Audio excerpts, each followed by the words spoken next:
Barat, Empat Empat Lawang. Empat Lawang Pagar ya Alam itu ya. akan lebih dulu hujan di awal November, kemudian wilayah Muba lebih dulu hujan, dan November tengah hampir seluruh wilayah Sumsel kecuali Oki. Nah Oki dan ketika situasi ekstrim ya kita semua berharap apa yang kami keluarkan ini salah gitu ya. Iya.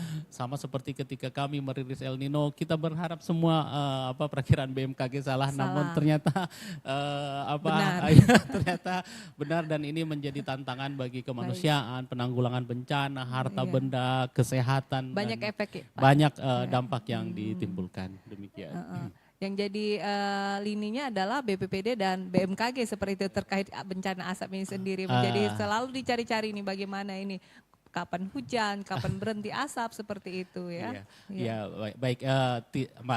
Tidak BMKG, BPPD, ada banyak TNI, Polri, Manggala Agni, semua. Namun masyarakat tahunya kapan hujan, nanyanya ke BMKG. Oh iya, baik ya. Jadi memang dalam konteks kapan hujan ya saat ini BMKG dari rilis resmi kami bahwa akhir Oktober itu sudah ada beberapa wilayah yang memasuki musim hujan, tapi itu di wilayah barat. Ya, Empat Lawang, kemudian November bergerak ke utara dan bisa dipertegas Pak, wilayah Empat Lawang, kemudian Lubuk Linggau, mungkin wilayah barat tersebut seperti Oku Selatan juga ya. Iya, Oku Selatan itu termasuk wilayah barat. Jadi untuk mungkin pendengar yang mendengar ini, untuk wilayah barat di Sumatera Selatan yang akan terdampak hujan terlebih dahulu di akhir Oktober atau dasarian ketiga ya? Ya, dasarian ketiga Oktober ini wilayah barat Sumatera Selatan ya, Pak Dayan ya? Iya, dan yang paling akhir itu di Oki. Wilayah timurnya Sumatera Selatan. Oki, yang kita ketahui. Selain wilayah itu ada di sekitar pertengahan November, di awal 1 November sampai 2 November. Nah, cuman karena masih ada efek El Nino, saat memasuki musim hujan itu juga hujannya tidak seperti tahun-tahun sebelumnya. Jadi masih cukup slow. Bertahap seperti itu ya, Pak, bertahap ya. Kalau dulu Oktober, November kita sudah mulai banyak hujan, dan ini menjadi tantangan bersama BPBD. Satu sisi status tanggap darurat siaga. Iya, sampai November. Di sisi lain sudah mulai potensi bencana hidrometeorologis yang lain ya. Jadi pada saat transisi hujan dengan hujan kencang, angin lebat itu akan mewarnai. Khusus untuk wilayah barat juga sangat potensi sekali ya bencana hidrometeorologi seperti itu ya Pak Dayan. Ya, baik. Ini menarik Pak Ansori, bahwa Oki akan daerah yang paling telat datangnya hujan seperti itu. Sementara kemarin ada statement yang mengatakan saat ini daerah Oki ada satu wilayah di Kabupaten Oki sendiri sudah 72 hari tanpa hujan.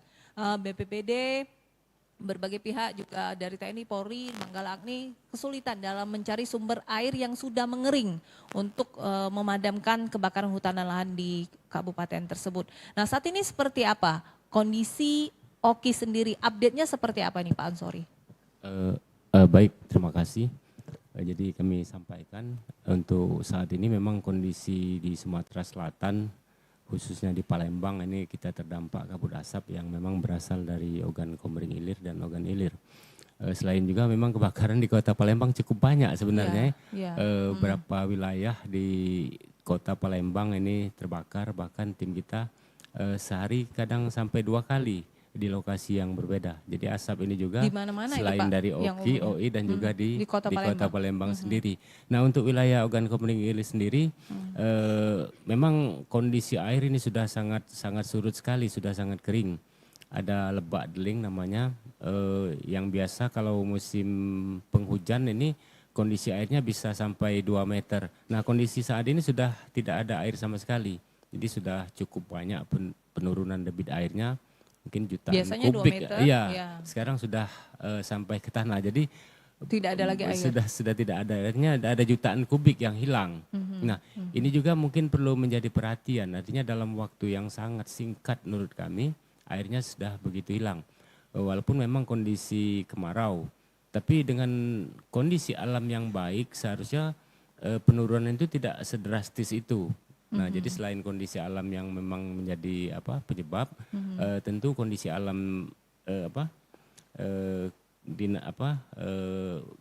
degradasi ya.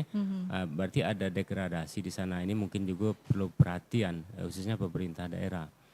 Itu daerah mana Pak? Itu di wilayah Oki Deling, yang Deling. Deling ada Jungkal. Memang Ada ini Jungkal. sebenarnya wilayah tersebut ada di satu hamparan ya di Oki itu. Ada baik. Pangkalan Lampam, kemudian Tulung Selapan, Cengal itu menyambung jadi satu ya, Pak. itu. Apa, lahan tersebut lahannya seperti apa? Gambut yang seperti apa? Gambut dan cukup dalam. Cukup dalam. Nah, ketika itu terbakar memang sulit dipadamkan selain memang kondisinya jauh dari jangkauan sarana transportasi. Kemudian kalaupun bisa dicapai kesulitan air. Nah, kalaupun ada air ini tidak bisa cukup untuk membasahi lahan tersebut sehingga kebakaran itu sulit Kondisinya untuk saat ini seperti apa nih Pak? Masih terbakar. Dipadamkan. Bagaimana dengan upaya dengan pengeboman air atau waterbombing sendiri? Tetap Pak? terus kita laksanakan pemboman air, tapi hasilnya mungkin tidak begitu maksimal. Tapi namun upaya ini harus tetap kita lakukan, ya minimal tidak menyebar ataupun tidak meluas. Syukur-syukur kalau bisa membasahi. Nah selain itu juga upaya lain kita harapkan kemarin sudah dilaksanakan operasi teknologi modifikasi cuaca. Karena berdasarkan perkiraan BMKG tanggal 4, 5 ini memang ada potensi awan sedikit. Itu kita maksimalkan. Mudah-mudahan hasilnya ini bagaimana, mudah-mudahan ini bisa jadi hasilnya jadi hujan. Sudah berapa berapa hari dilakukan TMC ini hasilnya seperti apa nih Pak? Tidak, kalau menurut ini perkiraan BMKG tanggal 4, tanggal 5 yang agak banyak.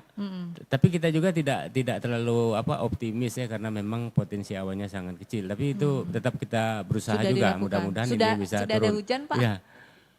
Mungkin nanti BMKG sampaikan apakah memang nanti hasil itu ini menjadi hujan ataupun tidak nanti mudah-mudahan BMKG karena sudah laporan ada dari DLHK radarnya Kota Palembang sendiri Pak ada penurunan ISPU di Kota Palembang dalam dua ya hari memang ini, 2 hari belakangan ini kita lihat memang kondisinya tidak terlalu pekat cukup clear. Nah, ini juga mungkin dibahas oleh Pak Dayan nanti apakah karena memang kondisi penurunan hotspot ataupun kebakaran di wilayah OKI ataupun karena arah angin yang berubah ataupun angin yang kencang mungkin bisa membawa material asap tersebut lebih cepat keluar dari Palembang. Saya kira itu. Baik, kita ke Pak Dayan lagi. Tadi mengatakan bahwa memang 2 hari ini ada penurunan ISPU ya Pak. Kita sempat di angka 300, pada siang hari pun kita sempat di angka 300 catatan dari DLHK di PM 2,5 ya kalau tidak salah Pak ya. Nah 2 hari ini DLHK Kota Palembang menyampaikan bahwa memang ada penurunan ISPU seperti itu. Tapi masih dalam kategori tidak sehat ini Pak Dayan. Ya. Silakan Pak Dayan. Pertama mungkin ke masalah TMC, hujan buatan, modifikasi cuaca, itu kalau tidak salah berlangsung sejak tanggal 28 September sampai nanti tanggal 6 ya.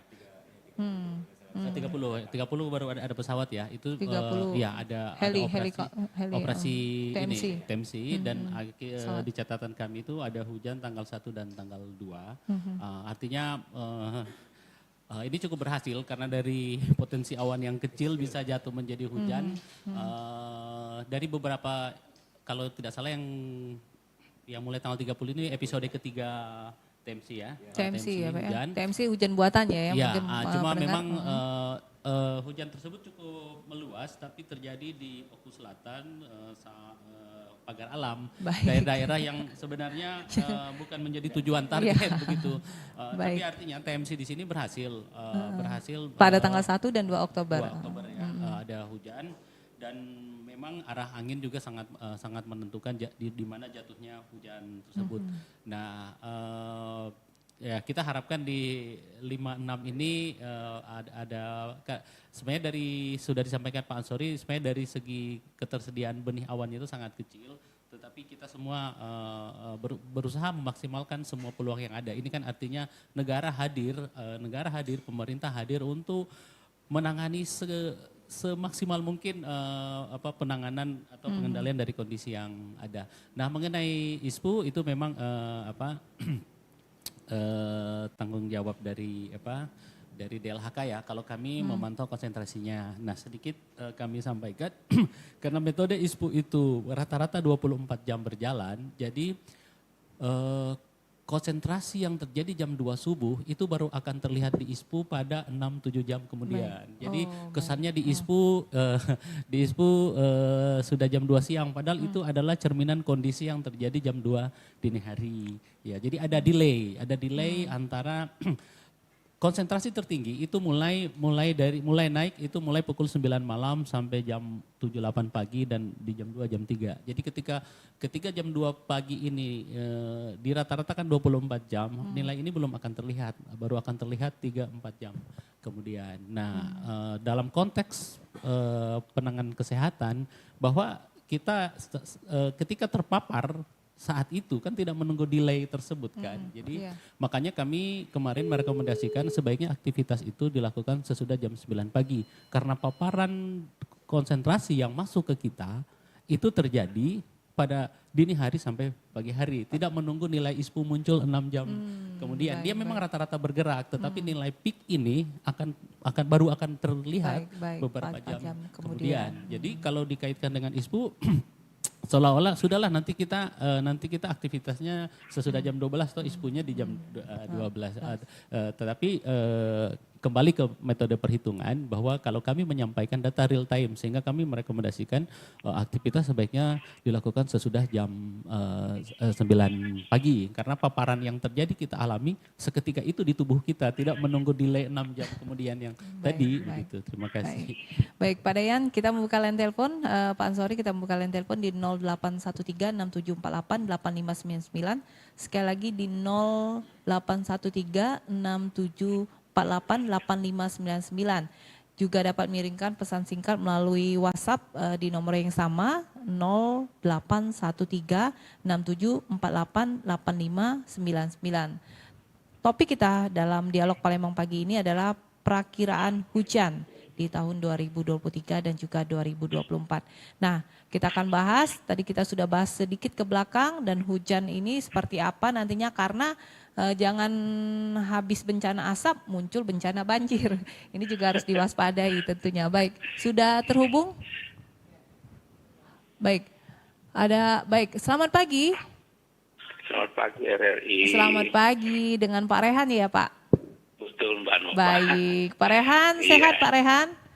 Dari suaranya sepertinya, saya lagi di Bandung ini. Oh lagi di Bandung, berarti lagi bersih-bersih paru-paru nih Pak ya? Jadi begini ya Mbak Nova. Iya silakan Pak Rehan. Ya, kita perkirakan kalau sudah masuk ber ini sudah masuk awal musim hujan ya. Iya. Sekarang sudah tanggal 5 Oktober. Ternyata rinti hujan di Bandung pun belum ada gitu ya. Ya diperkirakan di Bandungnya akan lebih duluan hujan kata ramalan cuaca seperti itu ya. Ya ternyata ya prediksi itu ya mungkin hanya sekedar prediksi ya. Jadi mungkin ada hitung-hitungan lebih akurat. Memang masalah hujan ini Pak, saya pikir ya ini tidak terlepas daripada yang Maha Kuasa itu ya dalam Allah. Beberapa ayat dalam Al-Quran ada menyebutkan itu ya. Siapa yang menurunkan hujan berpikirlah kamu katanya. Artinya ya itu memang hak prerogatif Allah. Nah, kita tinggal manusia ini berikhtiar.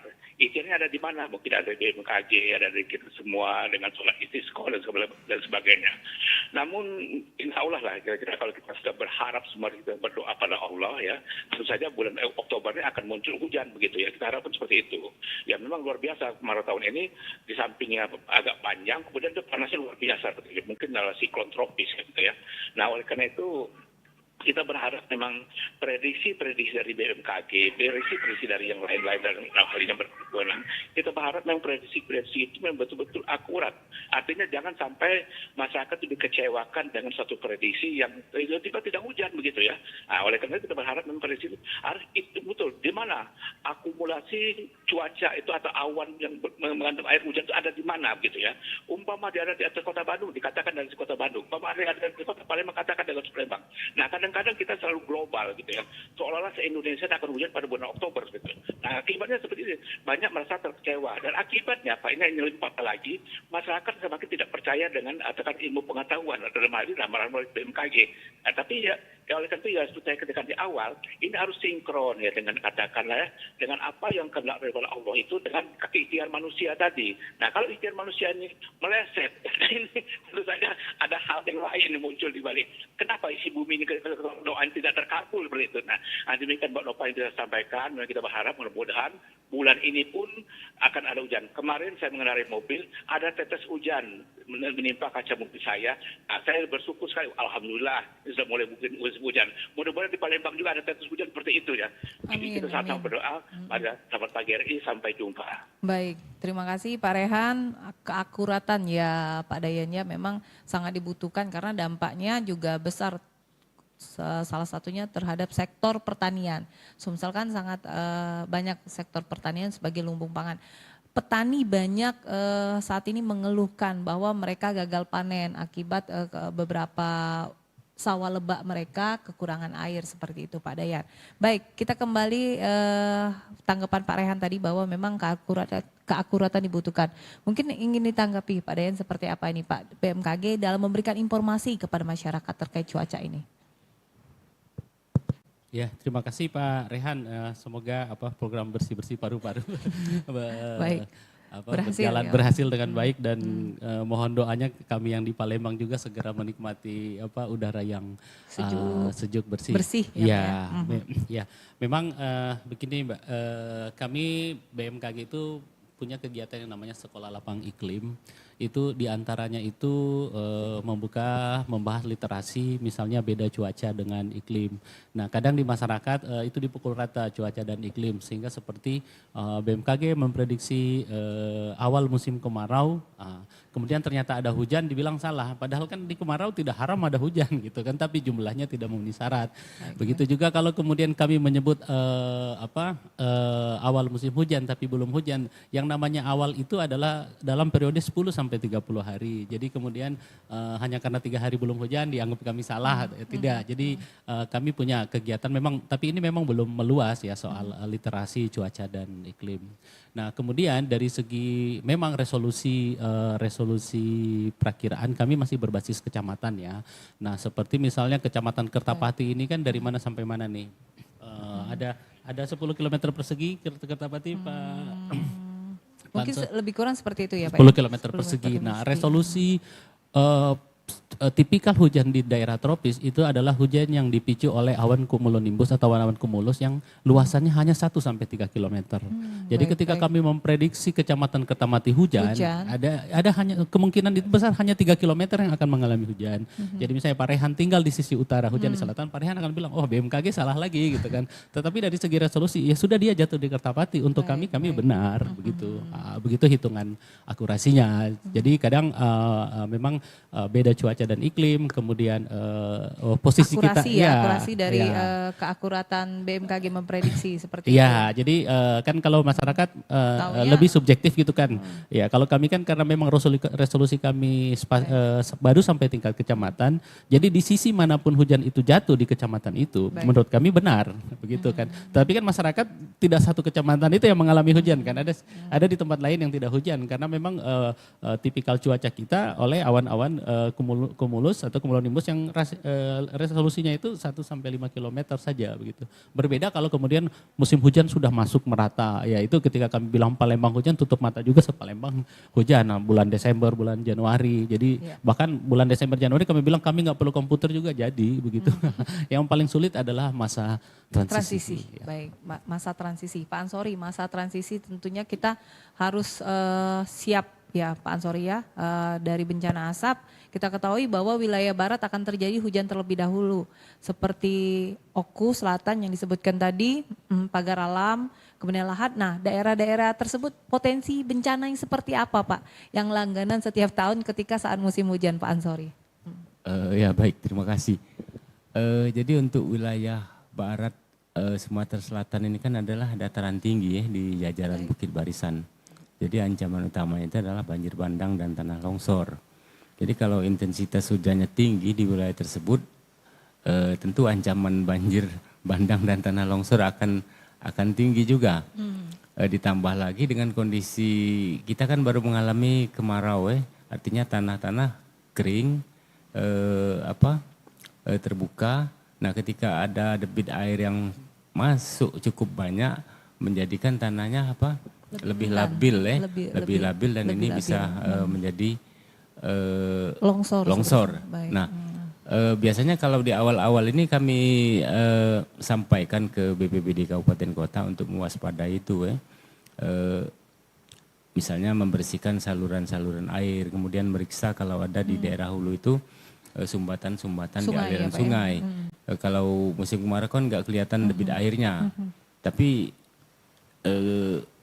harus dibersihkan karena ketika turun hujan ini akan menjadi penghambat, penghalang dengan debit air yang cukup besar, biasanya akan turun dalam waktu yang singkat dengan membawa material. Nah ini cukup membahayakan di wilayah-wilayah hilirnya akan terdampak dengan longsoran ataupun bawaan dari material yang dibawa air tersebut. Nah jadi wilayah-wilayah barat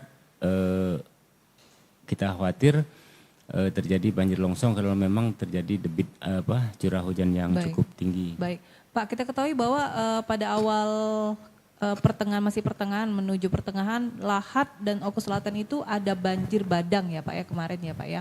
Nah ini Gubernur sempat mengatakan, Gubernur Sumatera Selatan waktu itu Bapak Herman Deru mengatakan bahwa memang sepanjang jalur sungai tersebut perlu dilakukan reboisasi seperti itu Pak. Nah dari BPBD sendiri ada mitigasi sebelumnya Pak terkait bencana banjir ini sendiri Pak di beberapa kabupaten yang di wilayah barat tadi Pak. Ya jadi ini mungkin pertanyaan ini nyambung banget ya. Karena kami di bidang rehabilitasi, rekonstruksi, kami juga sudah barusan mempelajari. Kemudian kita sudah koordinasi juga dengan BPDAS Sungai Musi. Ya ternyata memang di wilayah hulu ini ada penggundulan ya Pak ya? Ya degradasi lah. Dan ini harus dikembalikan supaya fungsi ini bisa berjalan dengan baik. Terjadinya penggundulan tersebut mengakibatkan material-material ini mudah menjadi sedimen menutupi badan-badan sungai. Nah ini yang kalau ada debit air yang besar maka airnya bisa keluar kemana-mana. Selain juga memang kondisi alamnya menurut Balai Besar Wilayah BPDAS Musi, material dari wilayah atas itu lebih mudah turun. Jadi selain gundul memang material yang cukup besar di wilayah Bukit Barisan itu bisa memenuhi aliran sungai. Jadi ini perlu ada solusi selain memang perlu dihijaukan. Dan juga ini ada tanaman-tanaman itu artinya tidak semua tanaman bisa dimasukkan di sana karena ada memang tanah yang sudah sangat tipis di sana jadi tidak mungkin lagi dibebani dengan tanaman-tanaman yang berat misalnya. Jadi ada ini kita sudah koordinasi juga untuk wilayah hulu bagaimana penanganannya karena sebenarnya ada tanggung jawab BPDAS di sana tapi kita lebih ke mitigasi bencananya artinya pasca bencana bagaimana wilayah ini harus kita amankan. Nah jadi kita sudah intinya kami sudah bagi-bagi kemarin dengan dengan kewenangannya. Mudah-mudahan ini bisa kita realisasikan untuk wilayah hulu. Kalau memang selama ini kita anggap galian C sebagai salah satu sumber ternyata tidak juga menjadi penyebab bencana. Malah justru harus diambil galian C ini. Tapi harus tetap dalam porsi yang seimbang. Artinya ini sebagai landasan supaya air bisa mengalir ke wilayah lebih hilir. Jadi memang ini perlu pengaturan. Nah ini sudah kami usahakan kita coba. Seberapa banyak sungai kita yang mengalami peristiwa tersebut Pak saat ini? Hampir semua aliran sungai di wilayah hulu ini memang terjadi pendangkalan yang cukup tinggi dengan tingkat penggundulan yang cukup tinggi juga. Jadi usaha-usaha mitigasi ini tentu kita akan usahakan. Kalau tidak ya tentu kita akan seperti inilah. Ketika musim hujan kita kebanjiran, ketika musim kemarau kita kekeringan. Tapi dengan kondisi alam yang bagus artinya air yang turun ini bisa diserap dengan baik, tidak langsung menjadi banjir. Ketika musim kemarau air baru dialirkan oleh hutan-hutan yang ada di wilayah dataran tinggi. Nah ini jadi terjadi keseimbangan. Kalau tidak, tentu semakin ke depan tentu bencana akan semakin meningkat. Apalagi informasi BMKG kalau dulu El Nino itu siklusnya 7 tahunan ya, kemudian turun lagi 4 tahunan. Nah, bagaimana kalau El Nino itu setiap tahun? Bingung kita. El Nino siklusnya awalnya 7 tahunan. Iya, Saat ini sudah 4 tahunan. Nah, jadi itu tadi mungkin Pak Rehan tadi juga menanyakan ini tidak terlalu akurat ya. Mungkin karena memang dinamika atmosfer kita sudah cepat berubahnya. Jadi memang agak terlalu cepat, mungkin prediksinya harus setiap hari. Nah mungkin kalau harus setiap hari juga mungkin tidak mungkin juga kan, karena harus dianalisa segala macam. Saya kira itu yang menjadikan ini tidak terlalu ini. Tapi secara global sebenarnya kita berpatokan dengan perakiraan cuaca yang disampaikan BMKG. Baik, kita menunggu peserta di 081367488599. Pak Dayan, kita ketahui bahwa tadi Pak Ansori mengatakan, saya juga baru tahu nih Pak, bahwa siklus El Nino itu 7 tahunan, sekarang 4 tahunan seperti itu ya. El Nino sekarang menjadi viral nih Pak ya, menjadi viral El Nino ini ya Pak ya. El Nino, La Nina seperti itu. Nah seperti apa sebenarnya El Nino ini? Oh sudah ada penelpon, baik kita tahan dulu ya Pak ya. Baik, halo selamat pagi. Halo selamat pagi. Selamat pagi. Ini dari Ibu Okto. Ibu Okto. Iya, Ibu Okto di Jakabaring. Baik, iya. Silakan Ibu Okto. Iya, ini terkait perakiraan cuaca. Seperti apa yang disampaikan oleh narasumber tadi ya. Memang yang namanya perakiraan itu kalau dulu waktu saya masih SD, SMP, bahkan SMA, itu perakiraan itu masih mantap gitu ya. Kalau musim hujan tuh dari bulan ini, musim kemarau sekarang kan tidak bisa diprediksi lagi seperti itu. Nah, sekarang juga ada yang namanya El Nino, itu yang katanya cuaca yang ekstrim lah segala macam. Nah jadi untuk peralihan cuaca ini Pak, kami sebagai warga masyarakat ini apa yang perlu kami antisipasi, yang perlu kami waspadai dan yang perlu kami cegah, ya bukan cegah sih, maksudnya antisipasi dari warga masyarakat agar yang namanya perubahan cuaca ataupun cuaca yang timbul di permukaan bumi ini tidak menimbulkan mara bahaya dan bahkan mara bahaya yang sangat besar. Seperti kita tahu ini ada banjir itu perasaan saya ya setiap ada hujan deras, hujan lebat itu banjir. Ya, sekarang dan sekarang kemarau kekeringan. Seperti tidak ada solusi. Jadi seperti apa, dan kadang warga masyarakat kalau misalnya potensi di rumah di daerahnya itu kena banjir ya udah didiemin aja, udah nanti banjir juga. Nah kan, tapi kepengenannya kami ini tidak seperti itu. Maksudnya jangan ada banjir lagi lah. Nah jadi apalah yang harus bisa kami antisipasi atau waspadai agar bencana itu minimalisir ya sedikit aja lah. Kalau misalnya hujan deras sedikit aja, banjirnya tuh ya masih bisa kita pakai untuk berjalan. Ini genangan aja ya Bu ya, iya, waktu ya hanya genangan aja. Iya. Bagaimana ini Pak? Makasih Pak. Baik, mitigasi ya Pak ya terkait bencana tadi, bahwa kita juga tidak bisa memprediksi siklus tadi El Nino yang 7 tahunan, 4 tahunan, kemudian bencana juga yang bukannya malah berkurang setiap tahun, ini semakin meningkat bencana asap. Tahun kemarin kita terbantu dengan La Nina seperti itu ya Pak ya, bencana asap agak berkurang, namun tahun ini El Nino penderita ISPA tembus 15.000 seperti itu Pak Dayan ya, karena kekeringan yang luar biasa. Pak Dayan silakan, ini bagaimana Pak BMKG sendiri? Iya, terima kasih Bu Okto ya. Tadi mungkin yang dimaksud dulu itu Oktober November itu bukan prediksinya, itu normalnya ya, curah hujan Oktober November Desember. Nah di dalam konteks cuaca dan iklim ada yang namanya variabilitas iklim, ada yang namanya perubahan iklim. Nah perubahan iklim ini dia state yang jangka panjang. Inilah yang kemudian misalnya El Nino itu dulu 4 sampai 7 tahun. Makin ke sini El Nino itu makin cepat, intensitasnya makin tinggi. Kemudian La Nina juga demikian. Apa penyebabnya itu Pak Dayan? Ya, Ya diduga ini adalah bagian dari dampak perubahan iklim. Jadi Ozon juga terpengaruh nih Pak. ozon salah satu pemicu ya. Ozon, gas rumah kaca itu Gas salah rumah satu kaca. pemicu pemanasan global, ujung-ujungnya Pemanasan. perubahan iklim. Dampak dari perubahan iklim ini sebenarnya masih banyak yang perlu dikaji, tapi salah satu yang banyak diangkat oleh peneliti adalah makin cepatnya intensitas El Nino ataupun La Nina. Utara akan makin basah, selatan akan makin kering. Nah, variabilitas iklim itu adalah pergeseran maju mundurnya kondisi iklim. Misalnya secara umum kita Sumsel ini Oktober, ini yang tertanam di kita, begitu kan, Oktober. Tetapi ketika ada El Nino, musim hujan ini akan mundur ke November. Ketika ada La Nina, hujan ini akan maju, begitu. Nah, maju mundurnya ini terkait El Nino La Nina sebenarnya bisa kita prediksi gitu kan. Tapi kan kemudian kita lebih cenderung menggunakan perasaan. Memori kita itu hanya terbatas seminggu seminggu terakhir begitu kan, nah, data jangka panjang begitu. Nah, jadi sebenarnya bukan kata prediksi tadi bahwa normal hujan itu untuk Sumatera Selatan ya di Berber. Tapi perlu diingat tidak seluruh wilayah Indonesia Berber itu adalah musim hujan. Beberapa tempat di Maluku, di Sulawesi Selatan, di Sulawesi Utara bagian selatan, Berber itu adalah puncak kemarau. Jadi pelajaran kita SD Berber kemarau itu sebenarnya perlu dilengkapi lagi di daerah mana begitu. Walaupun betul kata Bu Okto kadang Pak Rehan tadi banyak pelajaran kita itu terlalu mengglobalkan begitu kan. Padahal secara spesifik berbeda-beda. Ya seperti Indonesia saat bagian. ini bahwa normal musim hujan di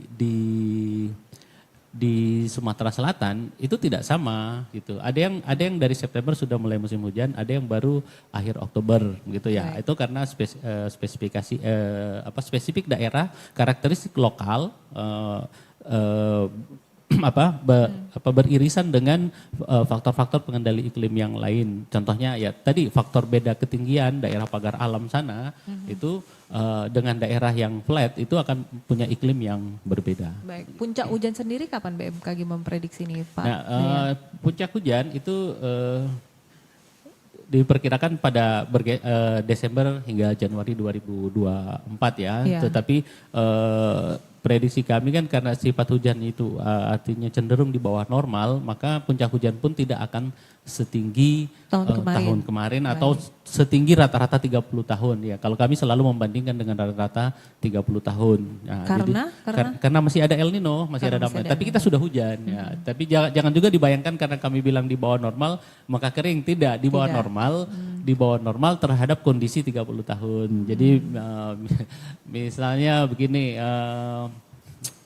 katakanlah seperti tahun kemarin. Tahun kemarin ya, tahun kemarin pun sebenarnya walaupun ada La Nina di akhir tahun itu hujan agak di bawah normal sebenarnya. Normal. Jadi artinya Desember yang kita membayangkan banyak hujan yang cukup deras pada Desember Januari tahun ini agak lebih rendah dari biasanya. Itu juga menjadi harapan masyarakat ya agak lebih rendah itu ya. Iya, karena faktor sekarang daya dukung lingkungan itu menurun drastis karena vegetasi banyak yang mati. Jadi daerah-daerah pinggiran sungai akan mudah erosi. Ya, kebakaran hutan ini banyak walaupun dia tidak terbakar tapi karena kering, maka vegetasi itu mati, itu mengurangi daya dukung lahan ataupun tanah, daya ikat tanah itu berkurang sehingga ketika hujan datang intensitasnya biasa saja, tapi karena sudah tidak ada vegetasi, potensi erosi semakin besar, lebih semakin besar tinggi. Seperti itu. Pak Ansori, Desember Januari akan terjadi puncak hujan. Tentunya tadi Ibu Okto mengatakan apa yang harus dilakukan untuk menghadapi perubahan transisi perubahan cuaca ini sendiri nih, Pak Ansori. Ya, jadi kita ini bencana ini dipengaruhi dengan kondisi alam ya, kemudian dengan kondisi cuaca. Kemudian satu hal juga nih perilaku masyarakat salah satu pemicu. Perilaku Jadi yang seperti apa nih, Pak Ansori? Mungkin kita tahu di wilayah Sumatera Selatan, Palembang khususnya sungai-sungai kita itu seperti supermarket. Ada sopa di dalamnya, ada spring bed. Jadi kalau mau sopa, spring bed kita ke sungai saja, nggak perlu supermarket. Nah ini perilaku masyarakat kita. Jadi ketika ada air dengan intensitas atau dengan kecil saja ini sudah bisa menghambat aliran sungai karena Perilaku masyarakat ya itu pertama ya. sungainya sudah kecil karena dibangun kiri kanan, ada tangga Kiri kanan tangga dibangun. dapurnya sudah di tengah sungai, yang sebelah kirinya juga. Jadi sungai yang sudah kecil tambah kecil ditambah lagi dengan isi supermarket Supermarket dimasukkan ke dalamnya. Ketika ada air yang hujan, ini airnya akan melebar kemana-mana. Ini baru kalau hujannya sedikit, bagaimana kalau hujannya banyak? Dan itu Tentu- perilaku tersebut bagaimana Pak? Nah. Hingga kini sebetulnya Jadi ada ini perubahan perilaku atau semakin menjadi perilaku itu Pak? Dari ya catatan kita harapkan BPBD. ini kan ada kesadarannya kalau sosialisasi bahkan Terus dulu pemerintah dimaksimalkan. pemerintah kota membuat aturan larangan bahkan denda ataupun ancaman pidana, tapi sepertinya tidak terlalu efektif. Tapi ini karena memang ini sudah mengubah kebiasaan ini yang sulit. Kalau dulu kan kita terkenal wilayah Kota Palembang ini Ribuan sungai ya Pak? sungai bukan maksudnya Anak sungai hidupnya di sungai, artinya sosialisasi masyarakat di sungai. Rumah-rumahnya membelakangi sungai.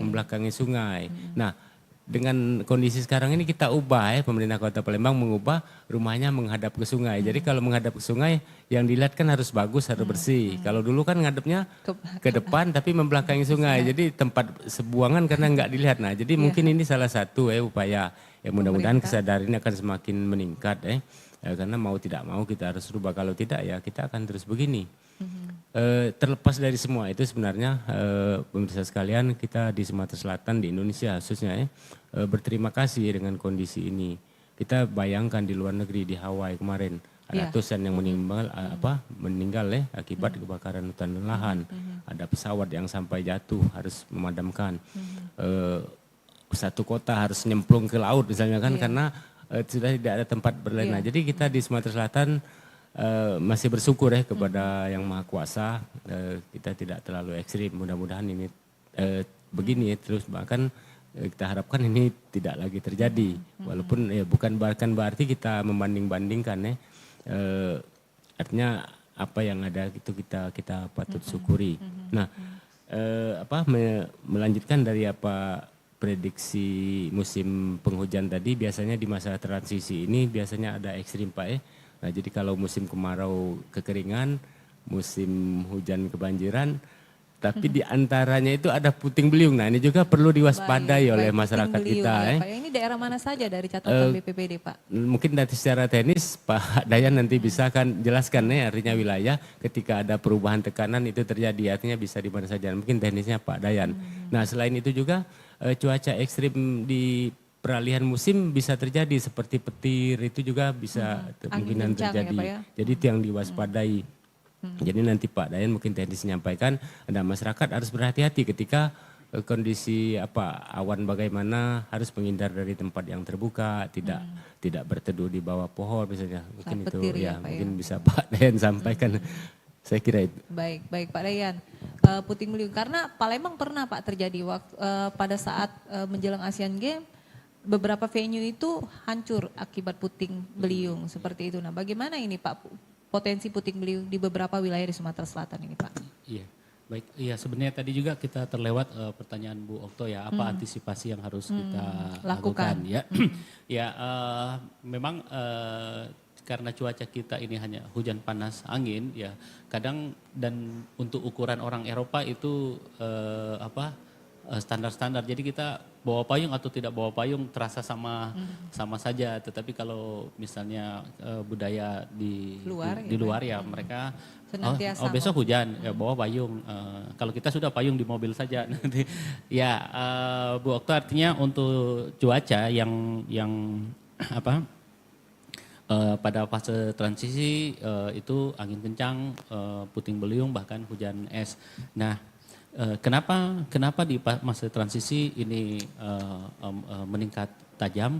Karena pada fase transisi itu adalah perubahan angin yang sangat mendadak, cepat, berubah dengan cepat.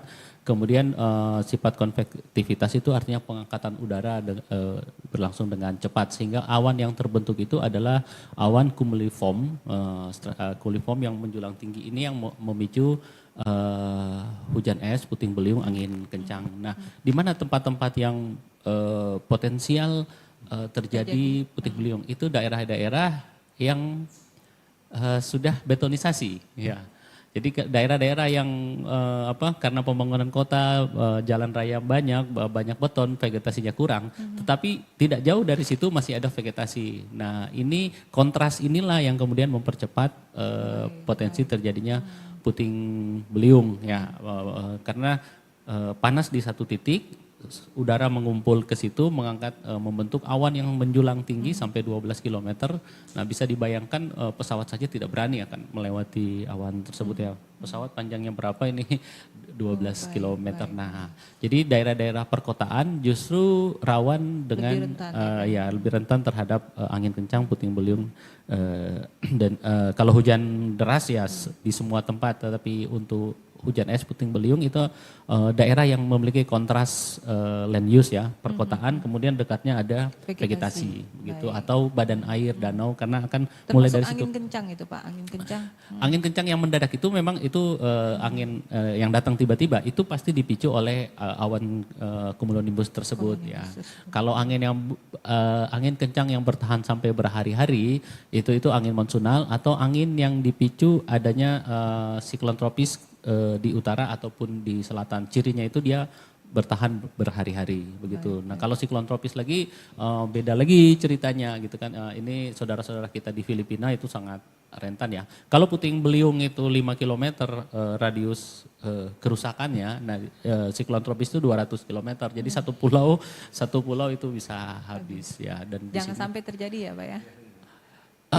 Dulu secara teori dulu bahwa daerah tropis tidak mungkin dilalui siklon tropis, tetapi dengan perubahan iklim Seroja kemarin menghancurkan Kupang, Dili, ya, ya. Jadi berarti harus diwaspadai juga oleh Sumatera tetap Selatan. harus diwaspadai. Artinya tadi Pak Ansori sudah menyinggung, ya, dinamika global saat ini, perubahan iklim itu yang dulu secara teori tidak mungkin terjadi, ternyata bisa terjadi begitu. Baik, kalau untuk petir sendiri Pak, karena kan pada masa transisi saya ingat betul Pak akan sering terjadi petir, hujannya sedikit, petirnya yang banyak seperti itu. Ya, nah sama. Jadi kan pada saat transisi kita itu juga harus menghindari petir seperti apa nih Pak sebenarnya? Jadi petir hujan es itu dipicu paling banyak oleh awan cumulonimbus tersebut, ya. Ini awan cumulonimbus bahkan disebut sebagai hantu penerbangan karena bisa menghempaskan pesawat begitu kan. Angin yang turun ada yang namanya downburst, itu bisa menyapu rumah. Itu belum puting beliung, belum hujan es dari awan tersebut. Nah, petir itu kan karena pada awan yang tinggi ini ada selisih muatan, ya, dari ketinggian 600 meter sampai 12 km es di atas, itu muatan positif di sini. Jadi lompatan itu sambarannya akan sangat kencang, dan ini secara sains bahwa kita harus berada jaraknya akar 2T dari bangunan terdekat. Jadi kurang lebih kita harus ada di radius kurang dari 1,4 dari tinggi bangunan. Jadi kalau kita punya rumah atau punya pohon tinggi 3 meter, ya paling tidak kita ada sekitar 5 meter, jangan jauh-jauh dari pohon tersebut. Jangan jauh-jauh. Iya, jangan jauh-jauh dari pohon tersebut. Dan ada kearifan lokal ketika ada petir menyambar, orang itu membuang logam keluar rumah, cangkul pagar, karena memang dia akan mencari logam yang yang untuk rentan, disambar. Ya. Disambar, ya. Jadi itu kearifan lokal memang, dan memang bisa Terbukti dibuktikan itu secara teori begitu kan. Petir akan menyambar yang mudah mengandung logam atau muatan. Dari segi hitungan itu bahwa kita harus berada di radius kurang dari Ketinggian ya, Pak, ya? ketinggian Ketinggian 1,5 dari ketinggian bangunan atau pohon. Paling tidak saat terjadi petir nanti kita harus berada dalam rumah ya Pak ya? Iya, dalam rumah. Atau kalau kita berada di kebun, ada pohon yang kita taksir 1,5 5 meter lah pohon itu, berarti kita sekitar jangan jauh-jauh 7 meter dari pohon, sekitar pokoknya 7 meter saja dari pohon tersebut untuk mengamankan diri, ya. memitigasi dari Baik. sambaran petir. Baik Pak Dayan, Pak Ansori, ini waktu sudah menunjukkan pukul 9, tidak terasa ya Pak ya, dialog Palembang pagi ini dengan tema perakiraan hujan di tahun 2003 ini sendiri, bahwa di Desember, di Januari akan terjadi puncak hujan, namun ada kabar baiknya juga ya, hujan tidak akan seperti tahun kemarin intensitasnya ya Pak yang cukup tinggi ya, karena masih dipengaruhi oleh El Nino seperti itu Pak Dayan ya, benar ya Pak ya? Ada satu lagi. Pada periode kebakaran hutan lahan, atmosfer itu sangat kotor ya, penuh arang, partikel padat, sehingga ketika hujan datang sebaiknya kita menghindar kontak langsung dengan air hujan tersebut karena sifatnya sangat korosif. Nah ini penting ini Pak. Ya, jadi pertama udara di tingkat atas ya yang bercampur dengan awan itu kan sudah ada partikel-partikel dari kebakaran hutan. Kemudian partikel yang lebih besar lagi ada mengambang di permukaan udara. Nah, pada saat hujan datang, hujannya sendiri sudah bersifat asam, kemudian dia membawa muatan kotoran di udara. Ini yang kemudian kalau terkena kulit kita itu ya paling ringan adalah gatal-gatal gitu kan. Tapi kalau hujan tingkat asamnya tinggi ya mungkin sudah korosif, bahkan logam pun bisa meleleh. Tapi untuk kondisi sekarang hanya peningkatan sedikit dari kadar asam pada air hujan. Jadi paling setidaknya ketika hujan datang di 2 minggu ini ataupun nanti di November sebaiknya dihindari dulu terjadi kontak pada kita. Kalau punya kendaraan, mobil-mobil diamankan, ditutup ya. Jangan dulu terkena hujan. Karena kadang orang tidak sabar ya Pak ya. Begitu hujan mereka senang mulai pasang penadap karena sudah lama tidak hujan seperti itu. Iya, dan ini mungkin kalau mau dicoba punya baju putih dicoba saja ketika hujan dijemur. Boleh teman-teman di sini jadi melihat, juga menjadi pengetahuan bagi kita nih Pak ya. Mau memantau betapa kotornya yang saat hujan pertama kali tiba di fase periode panjang atau apalagi fase kebakaran hutan dan lahan. Baik, ini menjadi catatan masyarakat penting bahwa pada saat nanti hujan pertama yang terjadi di wilayah masing-masing hindari terlebih dahulu ya. Jadi masyarakat yang mungkin sudah daerahnya yang sudah lama sekali tidak hujan, mungkin mencapai 2 bulan lebih ini, agar tidak menggunakan air hujan tersebut ya Pak ya. Tahan dulu ya Pak ya. Paling tidak kapan itu Pak dapat digunakan air hujan tersebut? Untuk kedua kali, ketiga kalinya atau? Mungkin ke hari ketiga mungkin hari ketiga ya. Karena tapi kalau kemudian hujan hari pertama itu sudah cukup deras, itu sudah cukup menyapu bersih semua partikel di udara. Ya, jadi mungkin bisa kita ditampung dulu, visual dulu. Ya biasanya kalau hujan deras dia beberapa jam kemudian sudah keruh tapi kadar asamnya masih ada. Jadi lebih baik di hari kedua atau hari ketiga. Baik, Pak Dayan, Pak Ansori, terima kasih nih sudah bergabung bersama kami di Dialog Palembang pagi ini langsung dari kantor BMKG Sumatera Selatan. Pak Dayan, Wan Dayan Tolis, Kepala BMKG Sumsel, terima kasih Pak Dayan. Kemudian Pak Ansori, Kepala Bidang Rekonstruksi dan Rehabilitasi dan Rekonstruksi BPBD Sumatera Selatan. Terima kasih Pak Ansori. Salam sehat selalu untuk kita semua. Kita kembali ke studio. Wassalamualaikum warahmatullahi wabarakatuh. Baru saja Anda ikuti Dialog Palembang pagi ini. Terima kasih untuk kebersamaan Anda. Sampai jumpa.